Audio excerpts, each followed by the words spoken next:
আসসালামু আলাইকুম। এমপি আনারুল আজিম আনার কলকাতায় গিয়ে কিভাবে খুন হয়েছে তার নানা তথ্য উপাত্ত বের হয়ে আসছে। গুরুত্বপূর্ণ একটি উপাদান বা তথ্য হচ্ছে সিলাস্তি ওরফে সিনথিয়া নামের এক তরুণী, যার আহ্বানে সাড়া দিয়ে অথবা তার সঙ্গে সময় কাটানোর উদ্দেশ্যে একটি ফ্ল্যাটে তিনি গিয়েছিলেন পশ্চিমবঙ্গের নিউ টাউনে। সেই ফ্ল্যাটেই তিনি নির্মমভাবে হত্যার শিকার হন এবং সিনথিয়া তিনি নিজেও এই হত্যাকাণ্ডের অংশ ছিলেন। হানি ট্র্যাপের শিকার হয়ে কি খুন হন এমপি আনার, এই শিরোনামেই একটি রিপোর্ট, আর সেই সিনথিয়ার ছবিও দেখা যাচ্ছে। দর্শক, এগুলি সবই ভারতের গোয়েন্দা সংস্থা তারা আস্তে আস্তে বের করছে। পশ্চিমবঙ্গের নিউ টাউনে হত্যাকাণ্ডের শিকার হওয়া ঝিনাইদহ 4 আসনের এমপি আনারুল আজিম আনারকে কিভাবে ভারতে খুন করা হয়েছে সেই বিষয়টি নিয়ে তদন্ত করছে বাংলাদেশ ও ভারতের গোয়েন্দা সংস্থাগুলো। কোন কৌশলে তাকে ভারতে নিয়ে যাওয়া হয়েছে, খুন করা হয়েছে এবং কিভাবে মরদেহ গুম করা হয়েছে, এসব তথ্য বের করার চেষ্টা চালানো হচ্ছে। এর মধ্যে ভারতের কলকাতা ভিত্তিক একটি সংবাদ মাধ্যমে বলা হয়েছে এমপি আনারকে হানি ট্র্যাপে ফেলে, অর্থাৎ তরুণীর মাধ্যমে প্রলোভন দেখিয়ে কলকাতায় নিয়ে গিয়ে খুন করা হয়েছে। সংবাদ মাধ্যমটি বলছে এমপি আনারের ব্যবসায়িক পার্টনার আখতারুজ্জামান শাহিন হত্যার পুরো পরিকল্পনা সাজান, যিনি 1 নম্বর এখন মার্কিন যুক্তরাষ্ট্রে আছে, তার কথাই বলা হচ্ছে। আর এই কাজে তিনি ব্যবহার করেন শিলাস্তি রহমান নামে এক তরুণীকে, যার প্রকৃত নাম সিনথিয়া রহমান। গত 12ই মে চিকিৎসার কথা বলে ভারতে যাওয়া এমপি আনার শিলাস্তি রহমানের সঙ্গে দেখা করেন। এই তরুণীকে ব্যবহার করে মূলত এমপি আনারকে ভারতে আনা হয়। হত্যার ছক কষা আখতারুজ্জামান শাহিন 10ই মে ভারত থেকে বাংলাদেশে আসেন, কিন্তু ওই সময় শিলাস্তি ওরফে সিনথিয়া ভারতে থেকে গিয়েছিলেন।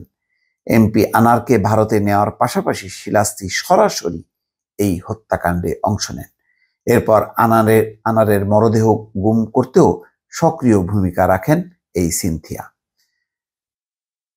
কলকাতা ভিত্তিক সংবাদ মাধ্যমটি আরও জানিয়েছে, কিলিং মিশন সাকসেসফুল হওয়ার পর শিলাস্তি রহমান ওরফে সিনথিয়া রহমান গত 15ই মে বিমানযোগে কলকাতা থেকে বাংলাদেশে ফেরেন। হত্যার পরিকল্পনাকারী আখতারুজ্জামান শাহিন এবং এই তরুণী উভয়ই মাওবাদী সংগঠন পূর্ব বাংলা কমিউনিস্ট পার্টির সঙ্গে যুক্ত ছিলেন বলে সংবাদ মাধ্যমটি দাবি করছে। গত 12ই মে কলকাতায় যাওয়া এমপি আনার 13ই মে নিউ টাউনের একটি বাড়িতে নির্মম হত্যার শিকার হন। হত্যার পর তার মরদেহ টুকরো টুকরো করে ফেলে রাখা হয়। এরপর সেগুলো ট্রলি দিয়ে সেই বাড়ি থেকে বের করে নিয়ে গুম করে ফেলা হয়। কোথায় সেই মরদেহের টুকরো তার কিছু আলামত নমুনা ইতিমধ্যে পশ্চিমবঙ্গের পুলিশ হাতে পেয়েছে। দর্শক, এদিকে শিলাস্তি রহমান নামের এই তরুণীকে ইতিমধ্যে গ্রেপ্তার করেছে বাংলাদেশের পুলিশ, যদিও সেটি এখনো প্রকাশ করা হয়নি। বর্তমানে তাকে জিজ্ঞাসাবাদ করা হচ্ছে। এদিকে ডিবির প্রধান হারুনুর রশিদ বলেছেন, ঢাকায় বসে 2-3 মাস আগে আনারুল আজিমকে হত্যার পরিকল্পনা করা হয়। ঢাকায় না পেয়ে ঝিনাইদহ 4 আসনের এমপিকে কৌশলে নেওয়া হয় কলকাতায়। সেখানে তাকে হত্যার পর শরীর টুকরা টুকরা করে হাড্ডি থেকে মাংস আলাদা করা হয়। এরপর হলুদ মিশিয়ে ব্যাগে ভরে ওই বাসা থেকে বের করা হয়। তবে কোথায় মরদেহের খণ্ডিত অংশ ফেলা হয়েছে তা এখনো স্পষ্ট নয়।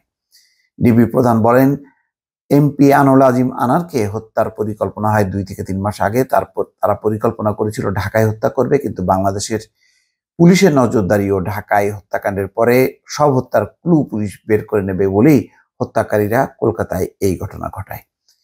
হারুনুর রশিদ বলছেন, অপরাধীরা বিদেশের মাটিতে অপরাধ করলে বাংলাদেশ পুলিশের নজরে আসবে না বলেই কলকাতাকে বেছে নেওয়া হয়। বাংলাদেশের মাটিতে অপরাধ করার সাহস পায়নি, তবে তারা এই হত্যাকাণ্ডের পর পালিয়ে থাকতে পারেনি। আমরা 3 জনকে গ্রেপ্তার করেছি, আরও কয়েকজনকে নজরদারিতে রাখা হয়েছে। তিনি বলেন, মাস্টার মাইন্ড আখতারুজ্জামানের বাসা একটি গুলশানে, একটি বসুন্ধরা এলাকায়।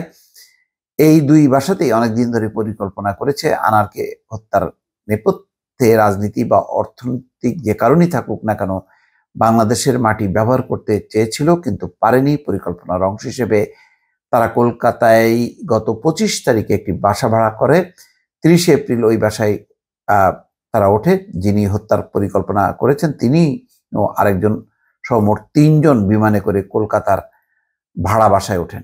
তারা 2 মাস ধরে খেয়াল রাখছে কখন আনারকে কলকাতায় আনা যাবে। সেখানে আরো 2 জনকে হায়ার করা হয়, তারা ওই বাসায় আসা যাওয়া করবে। তারা হলো জিহাদ বা জাহিদ ও সিয়াম। মাস্টার মাইন্ড গাড়ি ঠিক করে কাকে কত টাকা দিতে হবে, কারা কারা হত্যায় থাকবে, কার দায়িত্ব কি হবে। কিছু কাজ আছে বলে 5-6 জন রেখে 10ই মে বাংলাদেশে চলে আসেন আখতারুজ্জামান। যাই হোক, অনেক বাড়ছে, কিন্তু এর মধ্যে শিলাস্তি রহমান ওরফে সিনথিয়ার নামটি বেশ ঘুরে ফিরে আসছে। তাকে গ্রেপ্তার করার পর আরো পরিষ্কার হবে পুরো পরিকল্পনা যে কি হয়েছিল। দর্শক ভালো থাকবেন, আল্লাহ হাফেজ।